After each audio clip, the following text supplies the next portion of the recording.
El 13 de mayo de 2015, los veteranos de tercera generación se agruparon en silencio frente a las puertas principales. Con los rostros aún iluminados por el resplandor residual de los hornos, observaron cómo las grúas arrancaban el logotipo centenario de la empresa que los vio nacer. Su división matriz, el Corazón de Cristal de México, acababa de ser vendida a un rival estadounidense por $250 millones. Durante más de un siglo, esta no fue solo una fábrica. Fue el motor incandescente que forjó el destino de Monterrey, convirtiéndola en la capital industrial indiscutible de América Latina. En sus pasillos laberínticos, el vidrio fundido moldeó el futuro de decenas de miles de familias, creando un ecosistema de bienestar social que parecía invencible. Sin embargo, detrás de la ilusión de crecimiento perpetuo, se gestaba un monstruo corporativo.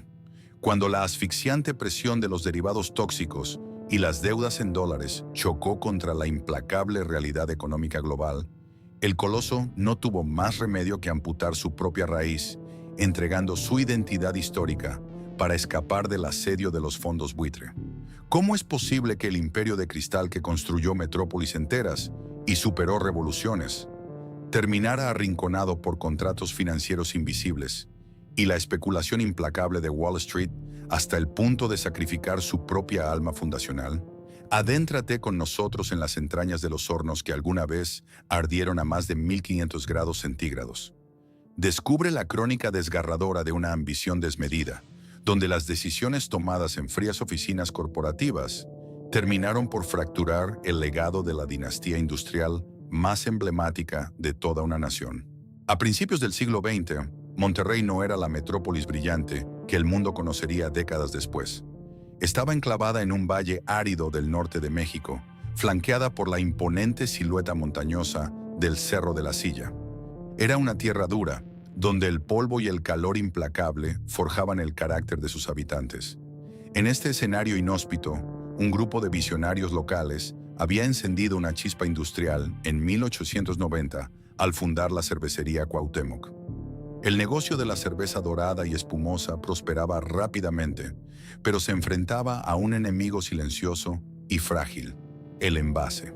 Para que la cerveza regiomontana pudiera llegar a las mesas de todo el país, necesitaba botellas.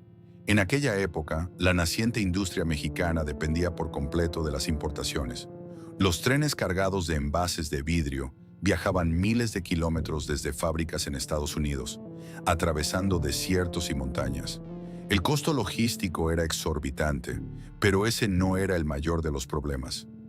Debido a las precarias condiciones de las vías férreas y los rudimentarios sistemas de embalaje, una gran parte del cargamento llegaba hecho añicos. Cuando los vagones abrían sus puertas en Monterrey, los trabajadores no encontraban hileras de botellas impecables, sino un mar de cristales rotos que brillaban como una amarga advertencia de su propia vulnerabilidad. Los fundadores de la cervecería, nombres que más tarde se convertirían en la aristocracia industrial de México, como Isaac Garza, Francisco G. Sada y José A. Muguerza, comprendieron una lección fundamental de la economía. Quien no controla su cadena de suministro, no controla su destino. La dependencia extranjera era una arteria abierta por donde se desangraban las ganancias. Necesitaban su propio vidrio. No querían simplemente un taller artesanal, necesitaban una instalación de escala industrial capaz de saciar la sed de una fábrica de cerveza en plena expansión.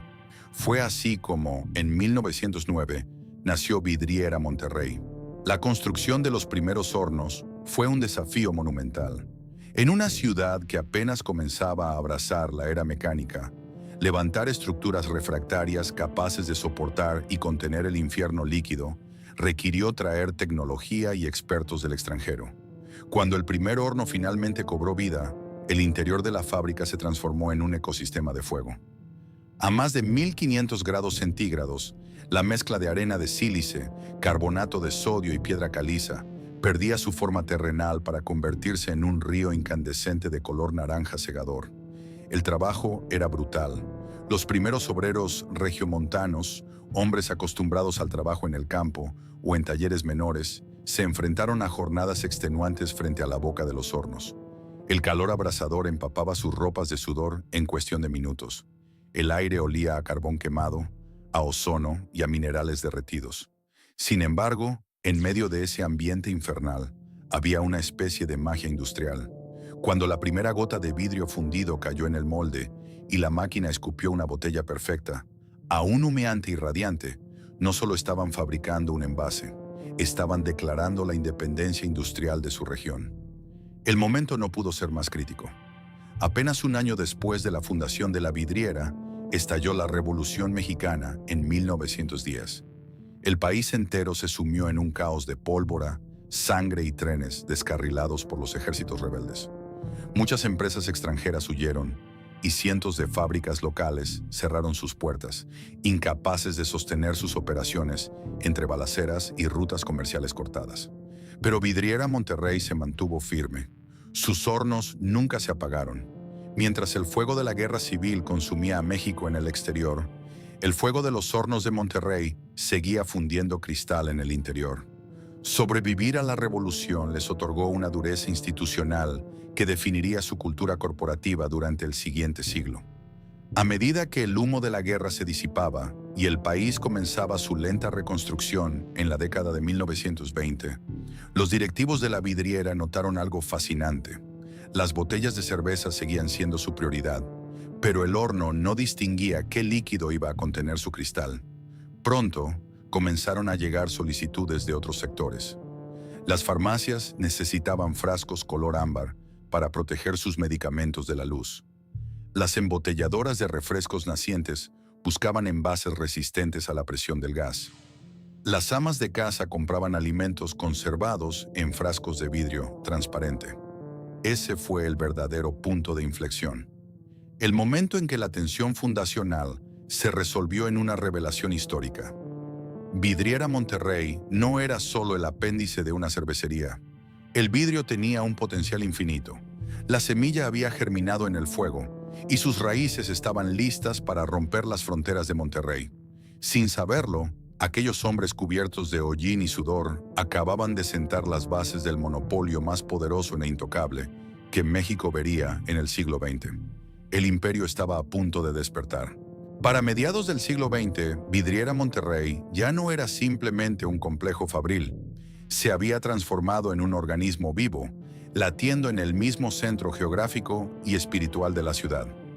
A medida que el milagro mexicano impulsaba la economía nacional, los hornos se multiplicaron. La pequeña instalación original devoró cuadras enteras, levantando chimeneas colosales que dibujaban el horizonte de Monterrey y oscurecían el cielo con el humo del progreso continuo. El ascenso fue de proporciones titánicas.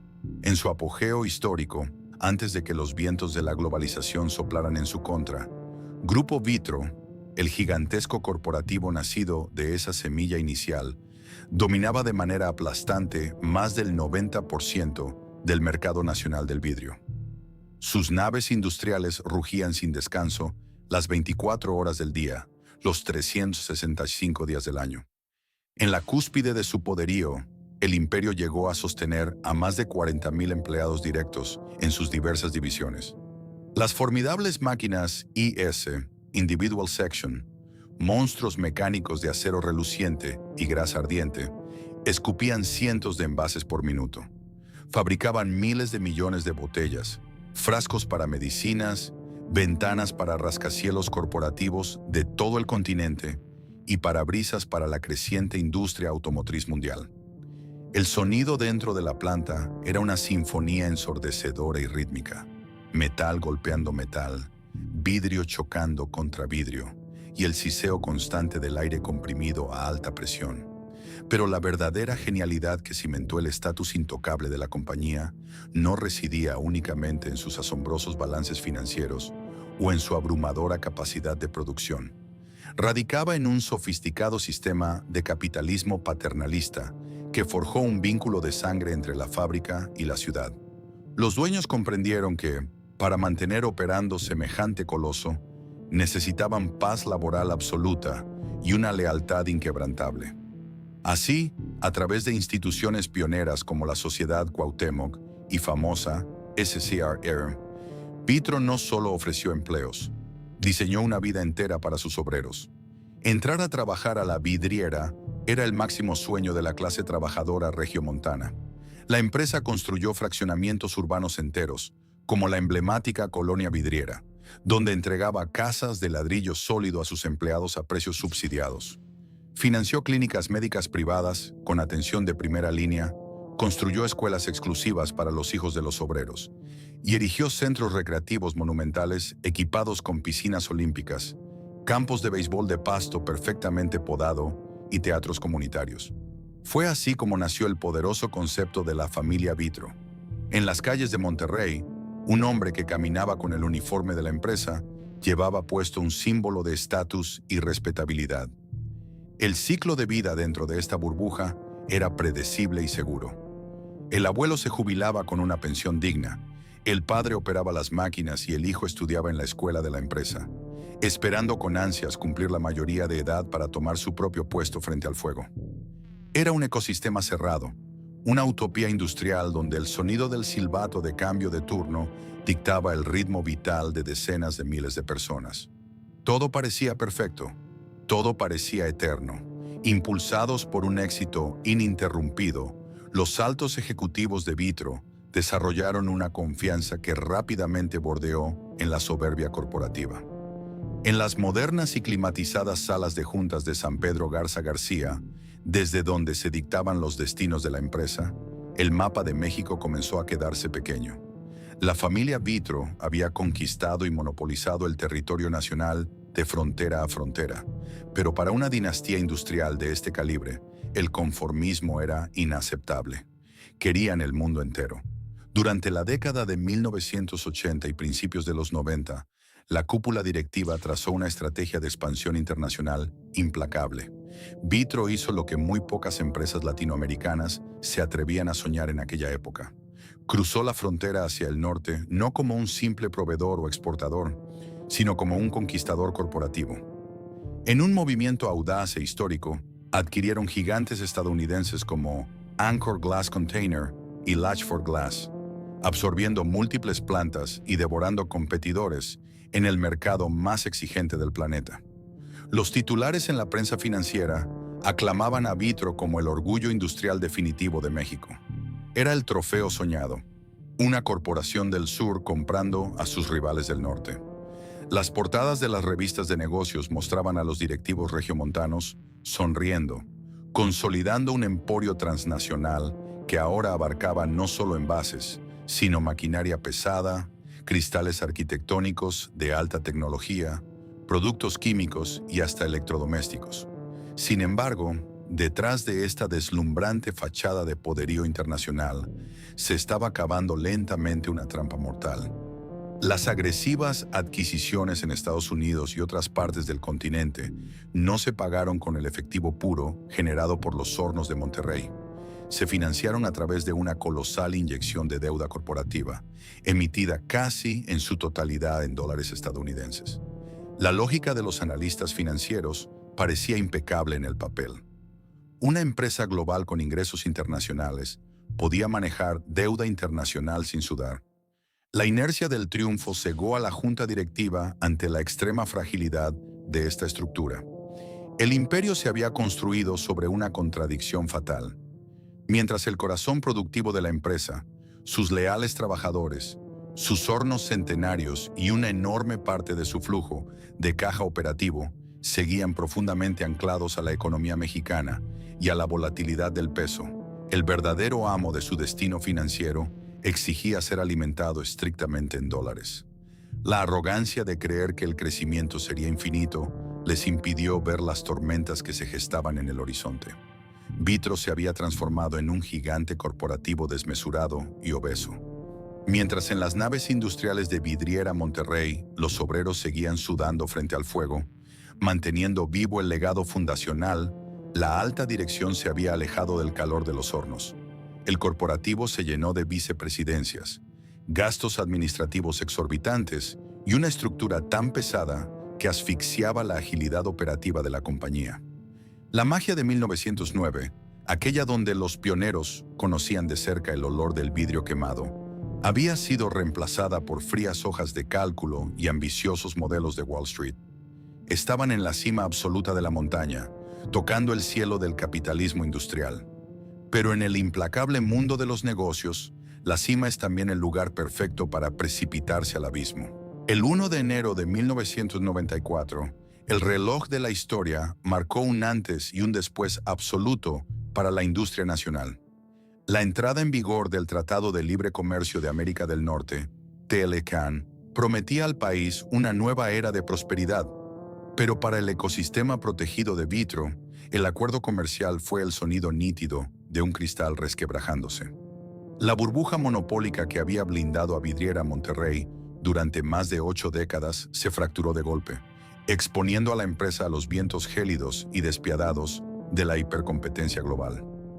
Durante generaciones, los altos aranceles habían mantenido a raya a los rivales extranjeros, permitiendo a Vitro dictar los términos y los precios del mercado a su entera voluntad. Ahora las fronteras estaban abiertas de par en par. De la noche a la mañana, inmensos cargamentos de vidrio asiático y estadounidense comenzaron a inundar el territorio mexicano. Eran productos agresivamente más baratos, manufacturados en plantas altamente automatizadas, que operaban con una fracción del personal que requería Monterrey. Pero el verdadero depredador, el verdugo silencioso que acechaba en las sombras del libre mercado, no estaba hecho de arena fundida. Venía derivado del petróleo. La década de los 90 trajo consigo la invasión masiva e irreversible del plástico PET. En las tiendas de abarrotes y supermercados de todo el país, el familiar y reconfortante tintineo de las botellas de vidrio, al chocar unas con otras, comenzó a ser reemplazado por el ruido opaco y seco de los envases plásticos. Las gigantescas embotelladoras de refrescos y agua purificada, desesperadas por reducir sus exorbitantes costos logísticos, iniciaron un éxodo implacable hacia este nuevo material. El plástico no estallaba en pedazos mortales durante los accidentes de transporte. Pesaba considerablemente menos, lo que reducía drásticamente el gasto de combustible en los camiones, y su producción en masa era brutalmente económica. En las entrañas de las plantas de Monterrey, la disonancia era cruel. Para los obreros que sudaban a mares frente a las bocas ardientes de los hornos, el trabajo físico seguía siendo exactamente igual de extenuante. Ellos continuaban manipulando el fuego y el acero con la misma maestría artesanal heredada de sus padres y abuelos. Sin embargo, pronto comenzaron a notar un cambio escalofriante. Los inmensos patios de almacenamiento, antes siempre vacíos por la vertiginosa demanda, empezaron a llenarse de paletas de botellas de vidrio acumulando polvo bajo el sol del norte. El producto simplemente ya no se movía. En las elegantes oficinas corporativas, las hojas de cálculo reflejaban una realidad aterradora. La demanda de envases tradicionales se contraía rápidamente. La participación de mercado, antes indiscutible, comenzó a ser devorada trimestre a trimestre. Esta caída abrupta en los ingresos chocó como un tren de carga contra la estructura interna de la compañía. Vitro seguía operando con los altísimos costos fijos de un imperio en su época dorada, pero en un mundo que ya no valoraba su monopolio. El paternalismo industrial, que alguna vez fue la joya de la corona y su mayor orgullo social, se convirtió de pronto en una trampa insalvable. La inmensa plantilla laboral, los planes de pensiones dorados garantizados de por vida, las clínicas de salud privadas y los teatros de la familia Vitro representaban ahora un ancla financiera pesadísima ante los fríos estándares de Wall Street. La empresa se había vuelto obesa, ahogada en burocracia y vicepresidencias corporativas, incapaz de competir en agilidad con los nuevos jugadores del mercado. Sus márgenes de ganancia se asfixiaban día con día, atrapados entre una guerra de precios sangrienta y un modelo de negocio que pertenecía a una era que acababa de extinguirse. La junta directiva se encontraba en una encrucijada letal. Admitir que el modelo de negocio estaba agotado significaba tomar la decisión más dolorosa en la historia de la compañía: desmantelar la venerada familia Vitro, despedir a miles de trabajadores leales y aceptar la derrota frente a las nuevas reglas del mercado global. Era un trago demasiado amargo para el inmenso orgullo regiomontano. En lugar de ejecutar una reestructuración operativa profunda desde las entrañas mismas de los hornos, la cúpula corporativa optó por una huida hacia adelante. La solución, concluyeron en las frías y herméticas salas de juntas, no era encogerse para sobrevivir, sino mantener viva la ilusión del poder absoluto. Decidieron que la única forma de enmascarar la pérdida de rentabilidad local era seguir comprando empresas en el extranjero y refinanciar las operaciones existentes con deuda masiva. Y para hacer esto a la escala que requerían, acudieron a la fuente de capital más profunda y exigente, el mercado de bonos en dólares estadounidenses. A finales de la década de 1990 y durante los primeros años del nuevo milenio, los pasillos del corporativo en San Pedro Garza García dejaron de oler al humo industrial que caracterizaba a los pioneros. En su lugar, se llenaron del aroma a café caro y trajes a la medida de los banqueros de inversión que llegaban desde Nueva York y Londres. La maquinaria financiera comenzó a girar a una velocidad vertiginosa, completamente desconectada del ritmo físico de las máquinas IIS en la planta de Monterrey. Se emitieron bonos por cientos de millones de dólares. El nivel de apalancamiento de Grupo Vitro comenzó a inflarse como un globo a punto de estallar. Se había creado una brecha surrealista y trágica entre dos mundos que compartían el mismo nombre. Por un lado, en la base piramidal, los obreros de Vidriera Monterrey lidiaban con la ansiedad diaria de ver menos camiones de carga salir por las puertas y escuchaban los primeros rumores de paros técnicos.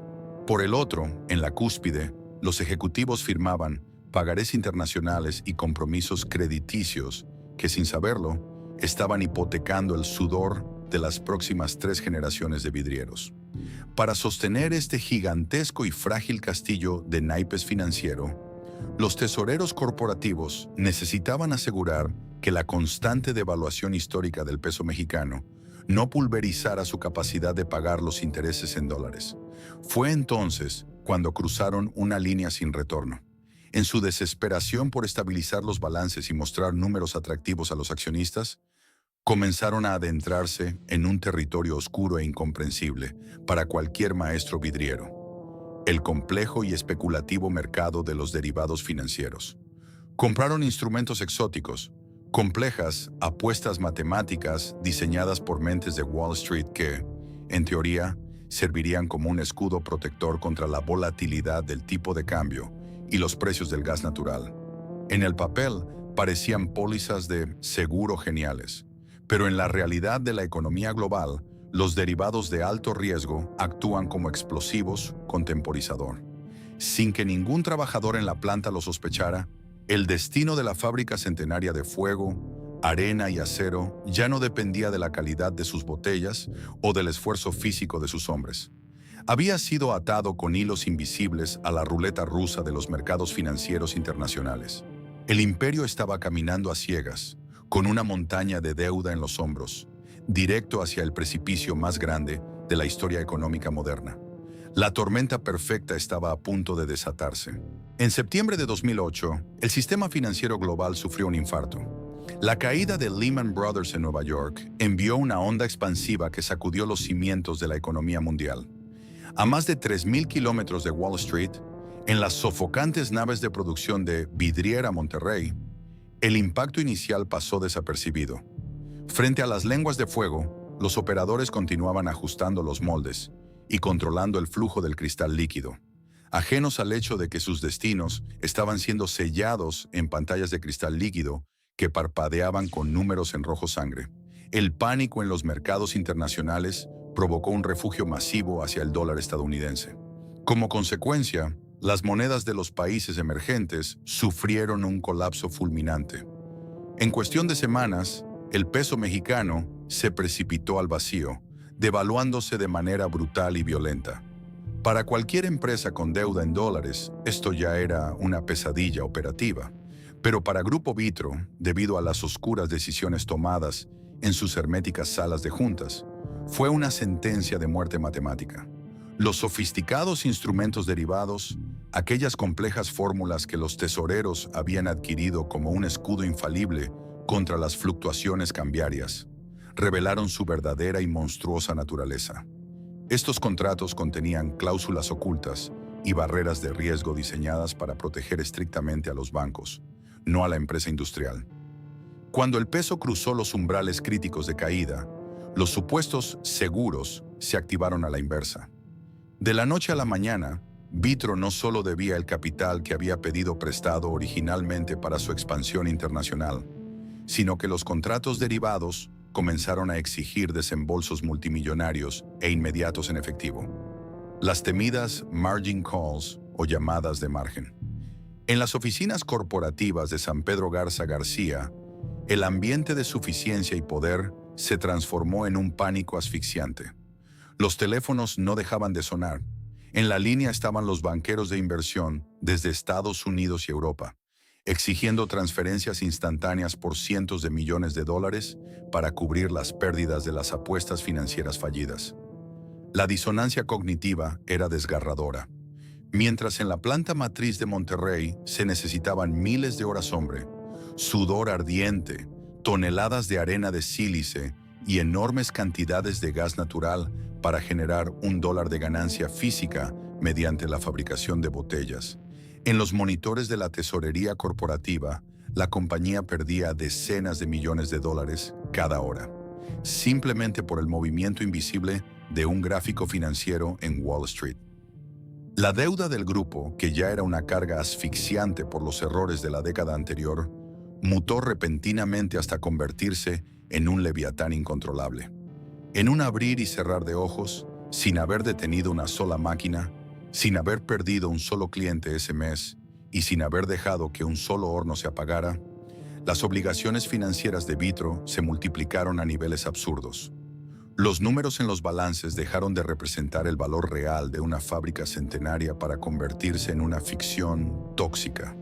La liquidez de la empresa se evaporó con la misma violencia y rapidez con la que una gota de agua toca el cristal fundido a 1500 grados centígrados. La junta directiva observaba, pálida e impotente, cómo el imperio que había superado la Revolución Mexicana estaba siendo estrangulado. No por huelgas, no por falta de talento, sino por firmas puestas en documentos que nunca debieron existir. La caja fuerte estaba vacía y las puertas del crédito global se cerraron de golpe. A principios de 2009, el reloj de arena financiero se quedó sin granos. La compañía se enfrentaba a un vencimiento masivo de pagos de intereses sobre sus bonos en dólares, una cifra que, multiplicada por el nuevo y devastador tipo de cambio del peso devaluado, resultaba astronómica. En las entrañas del corporativo, los contadores revisaron los flujos de caja una y otra vez, buscando un milagro que no existía. La cruda realidad matemática era ineludible. O pagaban a los banqueros de Wall Street y vaciaban por completo las arcas, dejando a la fábrica sin liquidez para comprar gas natural, arena de sílice y cubrir la nómina de miles de obreros. O protegían la operación física y le daban la espalda a sus acreedores internacionales. Para una dinastía empresarial construida sobre el honor, el prestigio y la inquebrantable confianza de ser el estandarte industrial de México, la decisión era una humillación insoportable. Pero no había salida.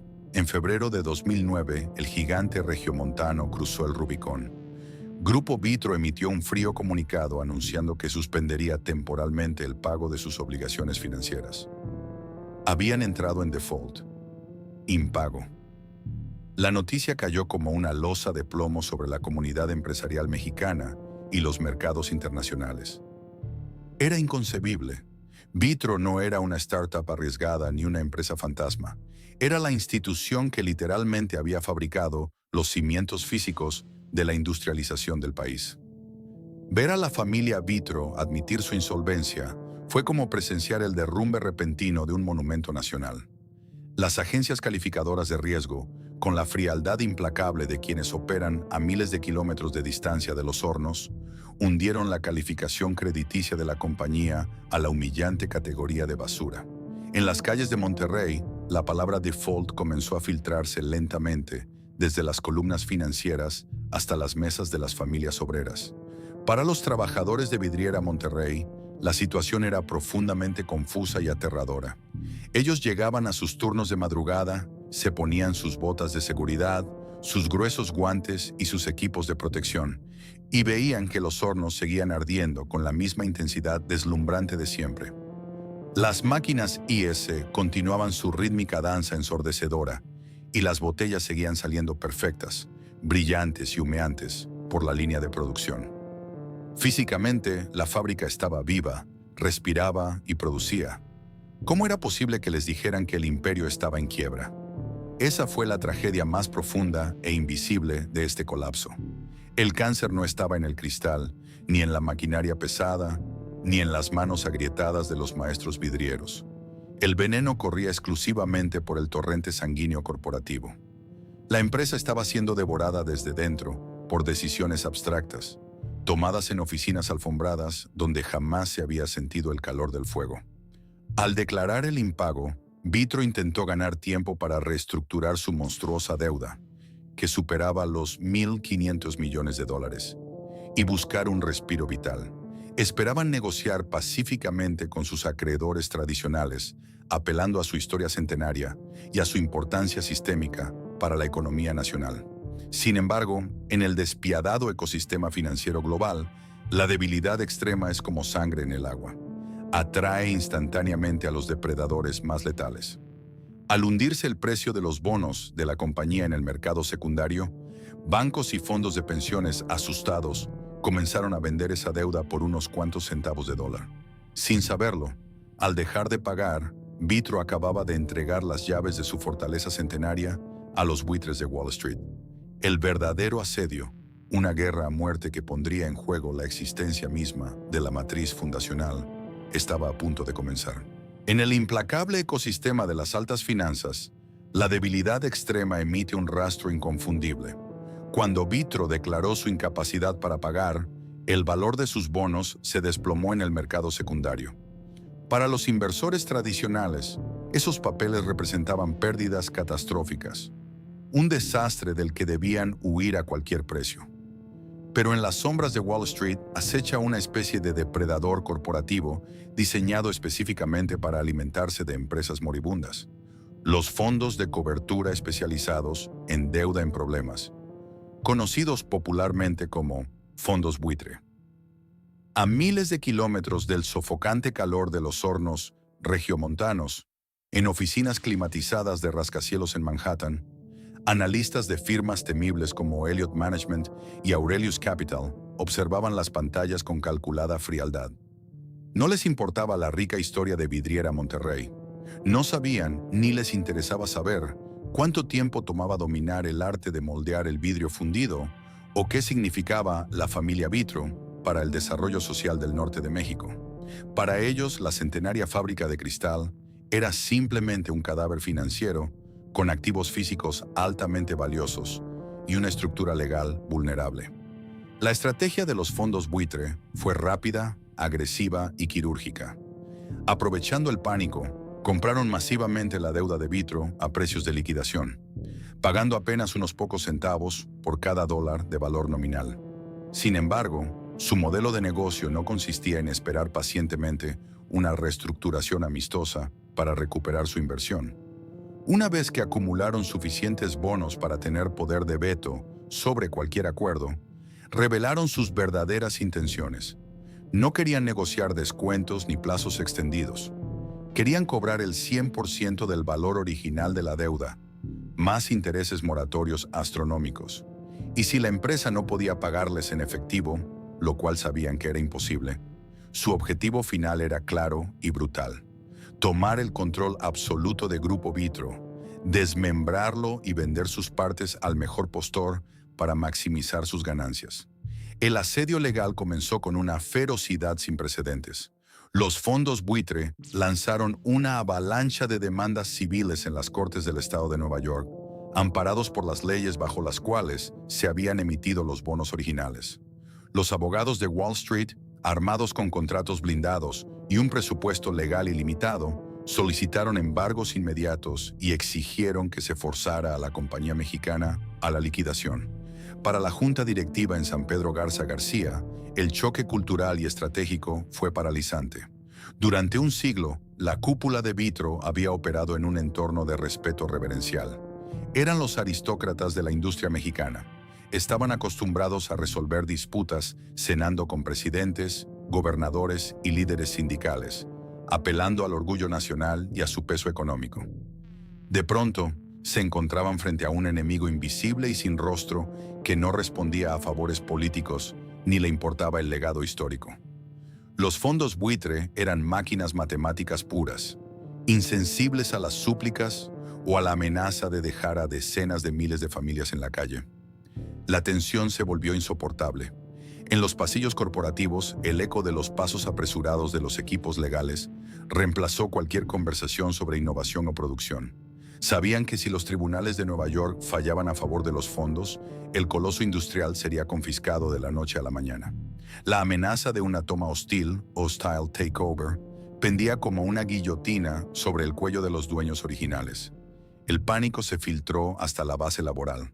Aunque los hornos de vidriera Monterrey seguían encendidos y las máquinas A&S no paraban de escupir envases, un frío terror paralizaba a los obreros en los comedores de la fábrica.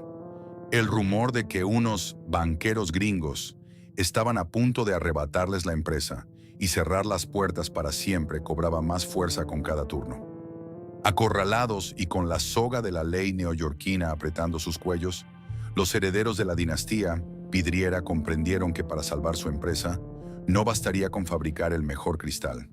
Tendrían que descender al barro de la guerra jurídica corporativa y ejecutar maniobras legales tan extremas y tan moralmente cuestionables que terminarían incendiando su propia reputación internacional para siempre.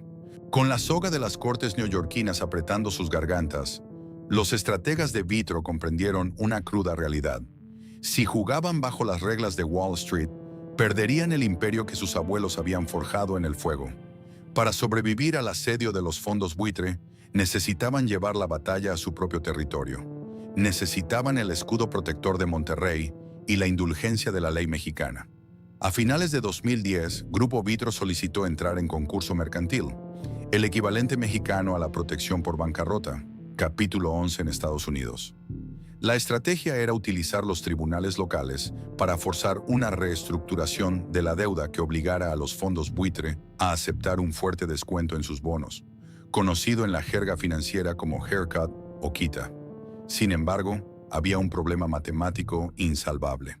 La ley exigía que una mayoría calificada de los acreedores aprobara el plan de reestructuración. Los fondos buitre de Nueva York, liderados por firmas implacables como Elliott Management, habían comprado una cantidad tan masiva de bonos que poseían el poder de veto absoluto. Matemáticamente, podían bloquear cualquier acuerdo y forzar la liquidación de la compañía matriz. Vitro estaba contra la pared. Fue entonces cuando la cúpula corporativa ejecutó una de las maniobras legales más audaces y controvertidas en la historia corporativa moderna. Para diluir el poder de voto de los buitres estadounidenses, Vitro introdujo en la Corte de Monterrey miles de millones de dólares en deuda intercompañías.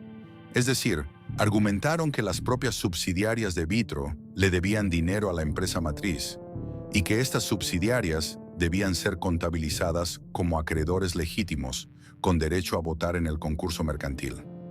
De un plumazo legal, la compañía infló artificialmente el universo de votantes con sus propios empleados y directivos, ahogando la participación de los fondos buitre por debajo del umbral de veto.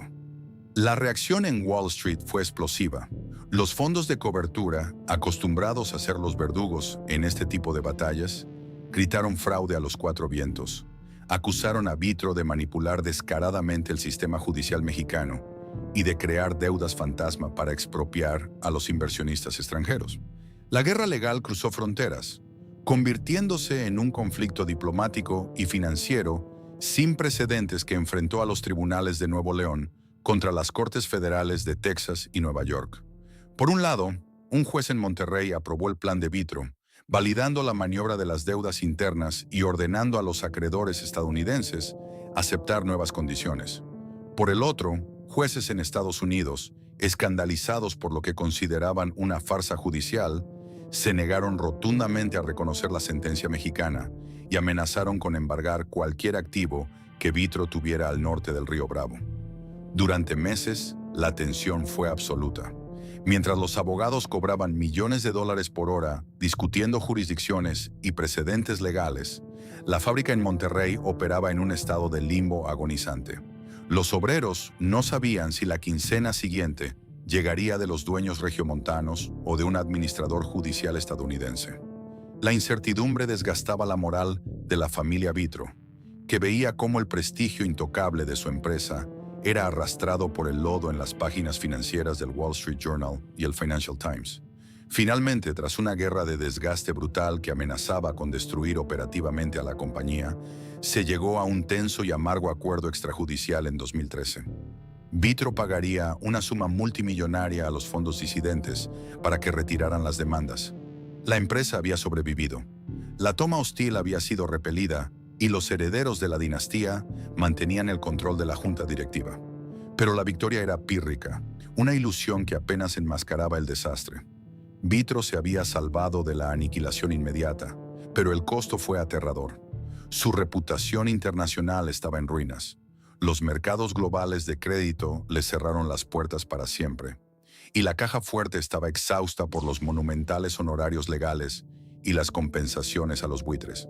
El monstruo de la deuda, aunque herido y reestructurado, seguía vivo y hambriento.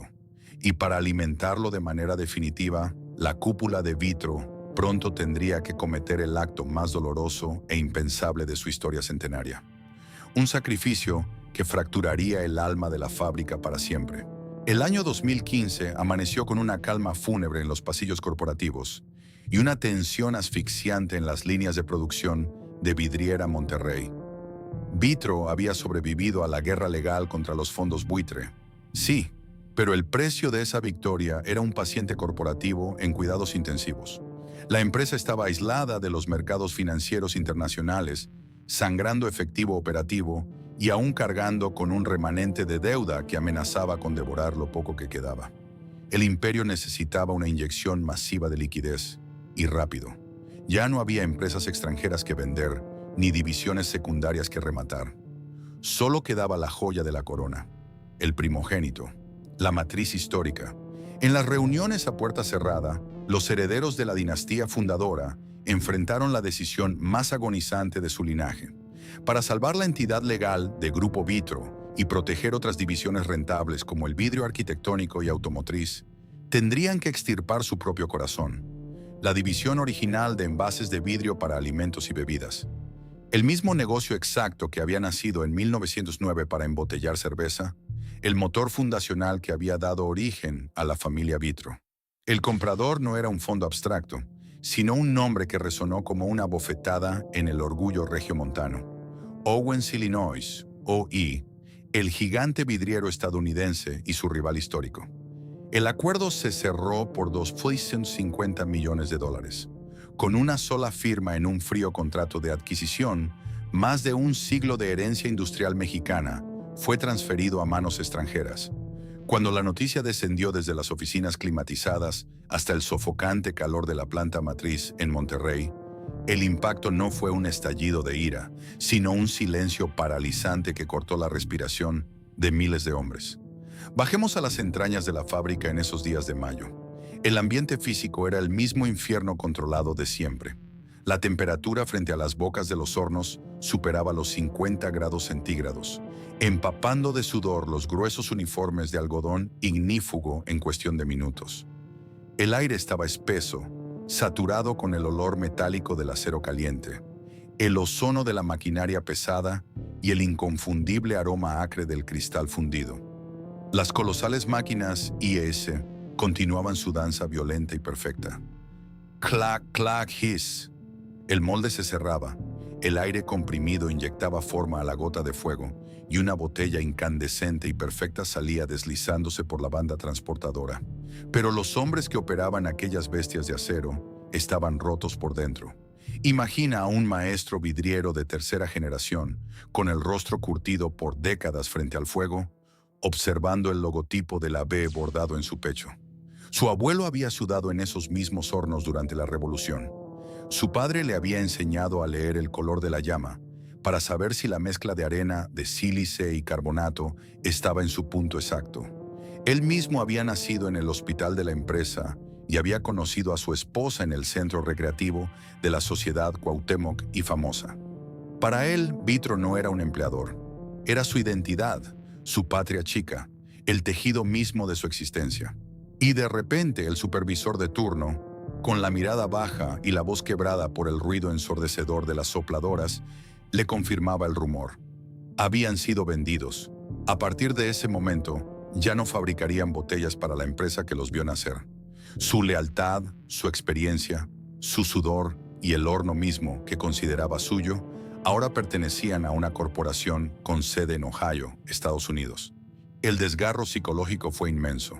No los estaban despidiendo. Owens, Illinois necesitaba mantener las plantas operando y retener el talento técnico.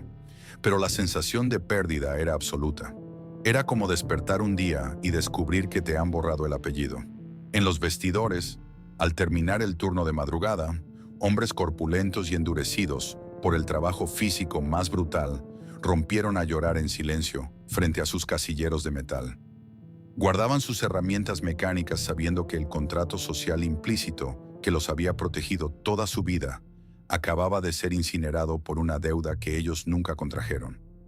La entidad corporativa se salvaba, los banqueros cobraban, pero la esencia espiritual de Vidriera Monterrey estaba siendo empacada y enviada al norte. La consumación física del sacrificio no ocurrió en una abstrusa sala de juntas ni en un tribunal lejano, sino a la vista de todos, en la entrada monumental de la fábrica matriz.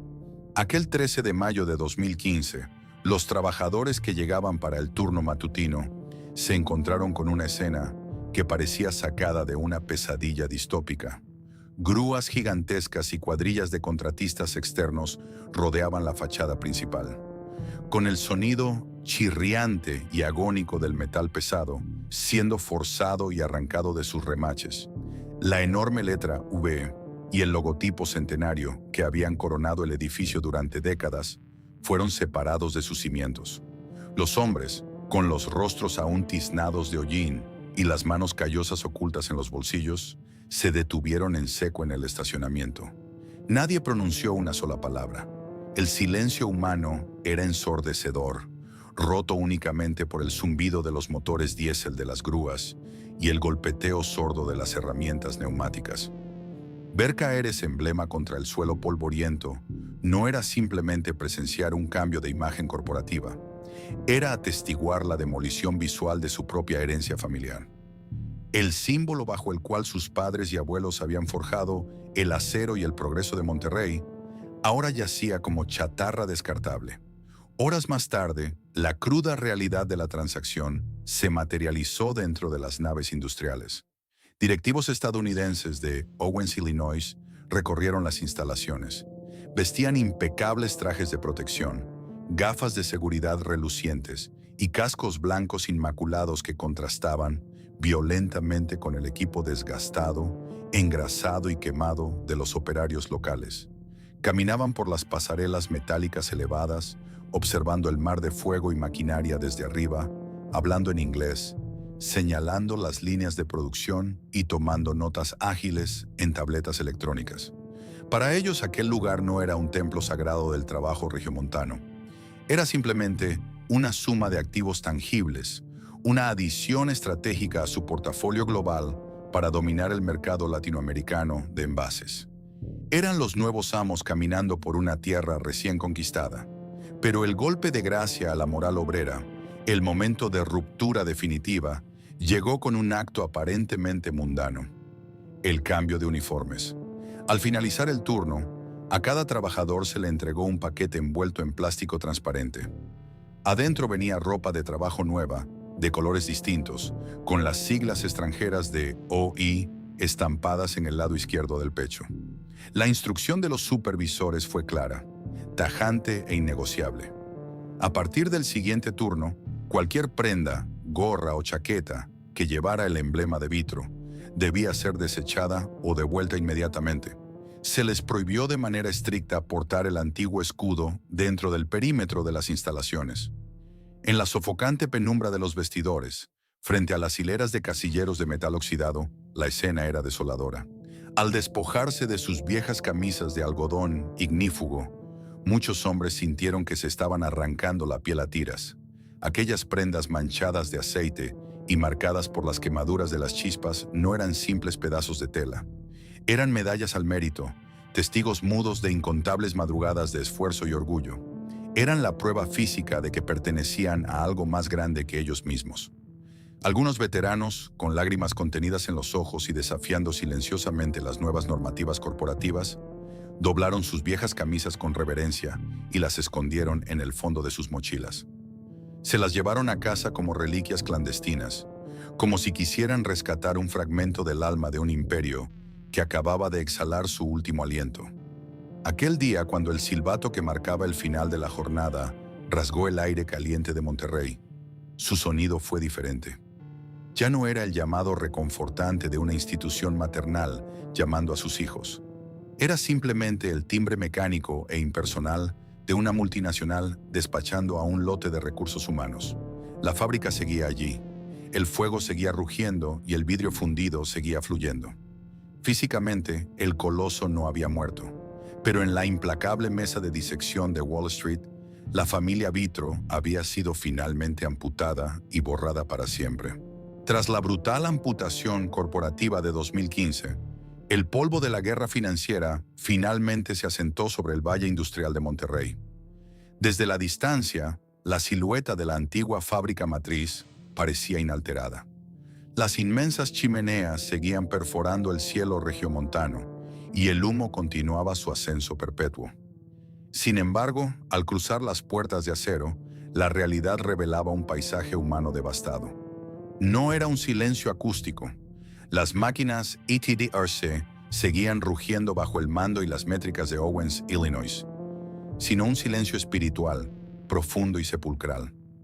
La transición a la nueva administración estadounidense fue un choque gélido.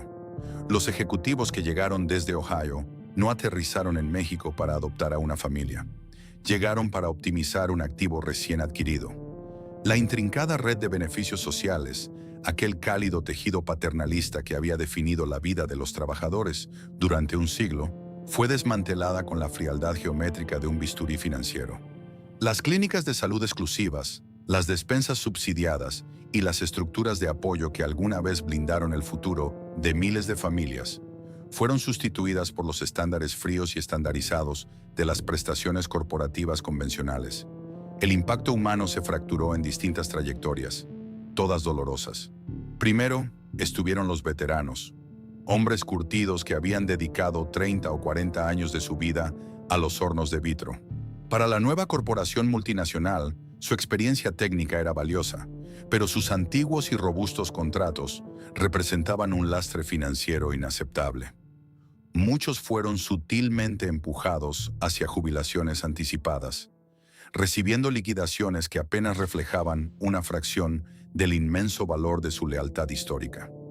Algunos de estos maestros del fuego se vieron forzados a buscar empleos menores en la economía informal para sobrevivir con dignidad en su vejez.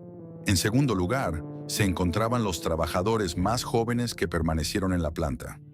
Tuvieron que firmar nuevos contratos bajo la entidad de hoy. Aunque conservaron su fuente de ingresos básicos, el ambiente dentro de la nave industrial se transformó en una dictadura de las métricas. El sentido de pertenencia inquebrantable se evaporó. Ahora eran evaluados estrictamente por hojas de cálculo de eficiencia y rendimiento que se enviaban diariamente a los servidores en Estados Unidos. La camaradería y el orgullo nacionalista de fabricar el vidrio de México se redujeron a una simple transacción comercial, sudor a cambio de un cheque quincenal. La onda expansiva no se detuvo en los muros de la fábrica. Golpeó de lleno a la comunidad periférica. En la emblemática colonia vidriera, las casas de ladrillo rojo que la empresa había ayudado a construir décadas atrás parecían guardar un luto silencioso. Los pequeños comercios locales, las fondas donde los obreros almorzaban y los talleres que daban servicio secundario a la gigantesca planta, vieron sus ingresos desplomarse ante la incertidumbre y el recorte de personal. Los monumentales centros recreativos y deportivos de la Sociedad Cuauhtémoc y famosa SCUIF, que en otra época representaban la utopía del capitalismo social, comenzaron a vaciarse lentamente. Ya no había torneos de béisbol patrocinados por la división matriz, ni fiestas masivas de fin de año donde miles de trabajadores brindaban por un futuro asegurado. El tejido social, sostenido durante más de 100 años por el calor de los hornos, se deshizo como un parabrisas astillado bajo la bota de la eficiencia global. Mientras tanto, a pocos kilómetros de allí, en las relucientes oficinas de San Pedro Garza García, Grupo Vitro celebraba su propia versión, fría y calculada, de la supervivencia. Con los $2.050 millones obtenidos por el sacrificio de su primogénito, la junta directiva logró apaciguar a los demandantes y liquidar la asfixiante deuda que los había llevado al borde de la aniquilación. La entidad legal se había salvado del abismo. ¿Pero qué quedó del gigante original? Vitro se vio forzado a reinventarse desde sus propias cenizas, transformándose en una compañía radicalmente distinta. Con el dinero remanente de la venta, reorientaron todos sus esfuerzos hacia el vidrio arquitectónico para rascacielos y cristales automotrices. Sus balances financieros volvieron a mostrar números negros, y el precio de su acción en la bolsa recuperó una calma técnica. Sin embargo, esta aparente resurrección contable ocultaba una verdad innegable. La nueva Vitro operaba con una fracción minúscula de su antiguo ejército laboral. Ya no fabricaba los envases que tocaban las mesas de millones de familias a diario. Se había convertido en un fabricante industrial, B2B, altamente especializado e invisible para el ciudadano común. El coloso que alguna vez dictó el ritmo urbano y social de toda una metrópolis había encogido deliberadamente su presencia para caber en los estrechos márgenes de rentabilidad del siglo XXI. La junta directiva había logrado lo que en Wall Street parecía imposible. Salvaron el ticker de la empresa en la bolsa y protegieron el patrimonio corporativo contra una toma hostil. Las escuelas de negocios estudiarían sus audaces maniobras legales, pero en los pasillos polvorientos de la antigua fábrica matriz, donde el olor a ozono se mezclaba con el sudor, el veredicto definitivo era trágico. El sistema corporativo había decidido extirpar el corazón latiendo para que el cerebro pudiera seguir vivo. Habían rescatado la marca legal Vitro, pero en el violento proceso habían asesinado para siempre a la familia Vitro. La historia de Vidriera Monterrey no es simplemente el relato corporativo de una fábrica que cambió de dueños. Es una radiografía implacable de la transformación del capitalismo industrial moderno y una advertencia brutal sobre la extrema fragilidad de los legados frente a la globalización financiera. Durante más de 100 años, el modelo regiomontano demostró al mundo que era posible construir un imperio donde la prosperidad de la compañía estuviera íntimamente ligada al bienestar directo de sus trabajadores. La familia Vitro no fue un mito publicitario ni una estrategia de relaciones públicas. Fue un contrato social vivo, forjado en el calor abrasador de los hornos, que transformó un desierto árido en el norte de México en un motor inagotable de clase media y movilidad social. Fue la prueba palpable de que la industria podía tener rostro humano.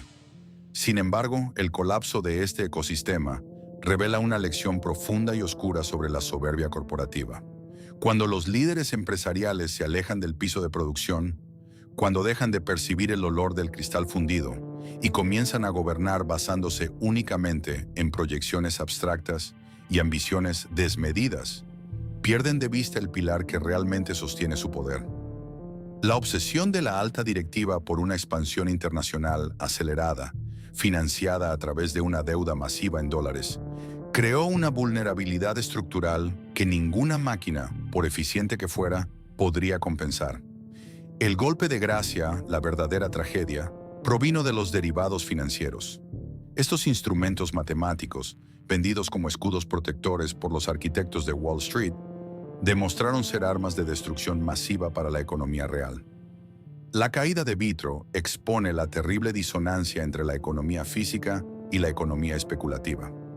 Mientras en las naves industriales la creación de valor exigía esfuerzo humano genuino, materias primas tangibles y un trabajo físico extenuante a 1500 grados centígrados, en las oficinas corporativas se evaporaban miles de millones de dólares en apuestas intangibles en cuestión de días. El sudor y el futuro de 3 generaciones de maestros vidrieros fueron hipotecados a ciegas, y finalmente sacrificados en el altar de un casino global cuyas reglas jamás llegaron a comprender. Hoy, el viento seco del norte sigue soplando sobre Monterrey. Las imponentes chimeneas continúan dominando el paisaje urbano y las botellas siguen saliendo por millones en las líneas de producción, ahora bajo la bandera estadounidense de Owens, Illinois. Pero una verdad incómoda permanece flotando en el aire denso de la ciudad. En la implacable red de la economía global del siglo XXI, ninguna tradición es lo suficientemente sagrada. Ningún monopolio es eterno y ninguna cantidad de orgullo nacional puede detener el asedio de los números. Cuando una dinastía empresarial olvida sus raíces y entrega su destino a la especulación, corre el riesgo de despertar un día para descubrir que, a cambio de salvar un balance contable, ha entregado para siempre su alma de cristal.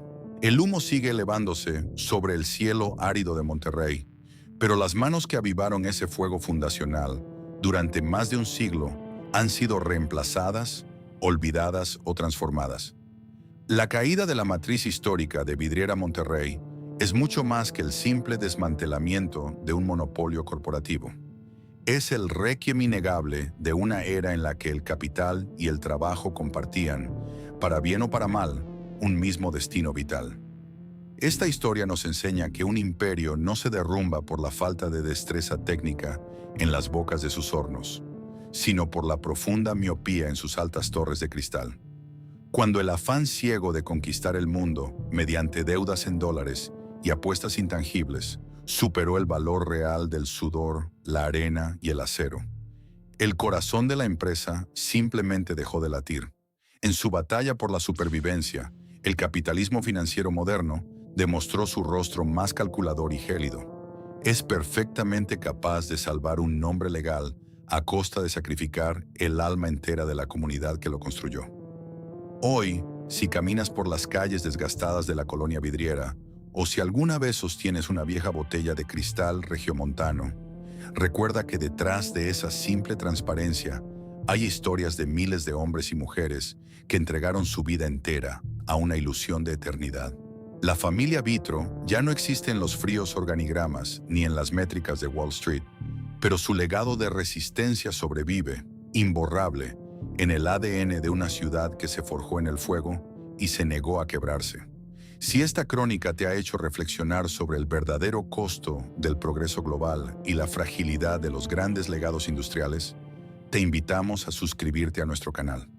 Déjanos en los comentarios qué otra histórica fábrica, corporación o ciudad industrial crees que merece que contemos su verdadera historia. Tu apoyo nos permite seguir desenterrando estos relatos de fuego, acero y olvido. Gracias por acompañarnos hasta el final.